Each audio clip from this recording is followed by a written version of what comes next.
नमस्कार, मैं हूं एपी आहूजा। मैं बेसिकली एक साइंस ग्रेजुएट हूं, परंतु उसके साथ साथ मैंने इकोनॉमिक्स, लॉ, एनवायरनमेंट साइंस और नेचुरोपैथी में भी मैंने काफ़ी स्टडी की है और उनके जो है सर्टिफिकेट, डिग्रीज़, डिप्लोमा वगैरह भी मेरे पास हैं। मेरे को पढ़ने का शौक़ था, इसलिए मैं अपने बिज़नेस के साथ साथ पढ़ाई भी करता रहा और शिक्षा को मैंने जो है अपने जीवन का एक मिशन सा बना के रखा।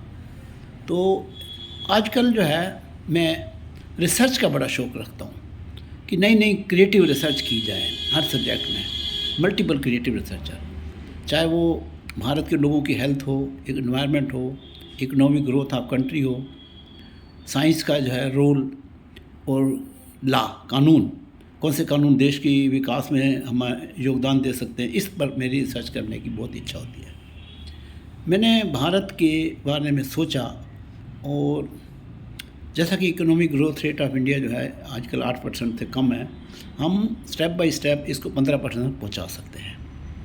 कोई मुश्किल नहीं है। मुझे उम्मीद है कि कुछ ही वर्षों में भारत में बेरोज़गार ढूंढना और गरीब ढूंढना मुश्किल हो जाएगा, सिर्फ अगर हम सही ढंग से चलें।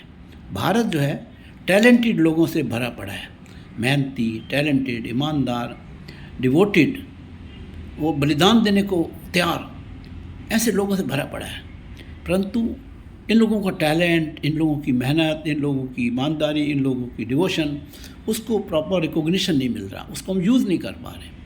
अगर हम इन सब चीज़ों को प्रॉपर वे से यूज़ कर लें, उसको पूरा मार्गदर्शन मिल जाए, तो भारत विश्व में नंबर 1 देश बन सकता है, सबसे आगे जा सकता है। चाइना से, जापान से, अमेरिका से, किसी भी देश से हम पीछे रहने वाले नहीं हैं।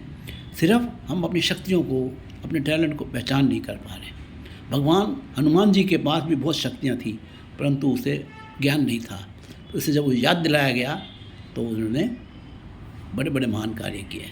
भगवान राम के तो वो भाई बन गए। तो मतलब यह है कि ये जो ज्ञान है, हमारी मेहनत करने की जो इच्छा है, डिवोशन है, ये हमें विश्व में सबसे आगे ले जा सकती है और हम बहुत उन्नति कर सकते हैं। क्योंकि मैं इकोनॉमिस्ट हूँ, इस नाते मैं ये कह सकता हूँ कि भारत की जो ग्रोथ रेट है, जो कि 8% से नीचे है, वो 15% तक बड़े आराम से हम पहुँच सकते हैं। इस देश से गरीबी शब्द, बेरोज़गारी शब्द बिल्कुल ख़त्म हो जाएगा। सिर्फ हमें प्रयास करने पड़ेंगे, हमें टैलेंट को यूटिलाइज़ करना पड़ेगा, टैलेंट को यूटिलाइज़ करने की रिसर्च करनी पड़ेगी। रिसर्च ही ऐसी चीज़ है जिससे हम बहुत तेज़ी से तरक्की कर सकते हैं। जैसे कि कैटलिस्ट होता है ना, वो स्पीड ऑफ रिएक्शन तेज़ कर सकता है। जिस तरह आप सफ़ेद चने उबालते हैं, उसमें थोड़ा सा नमक डाल, सोडा डाल देते हैं, खाने वाला सोडा, तो वो छोले जो है जल्दी पक जाते हैं। इसी तरीके से वो कैटलिस्ट का काम करता है। इसी तरीके हमें भी अपने देश में कैटलिस्ट जो है प्रमोट करके देश की उन्नति को नई राह दिखानी है। हमें जो टैलेंट है उसको सही मार्गदर्शन चाहिए। सही मार्गदर्शन मिलेगा तो हम विश्व में सबसे आगे निकल जाएंगे। ये मार्गदर्शन की कमी है जो हमारे देश में जो है हम पीछे रह जाते हैं।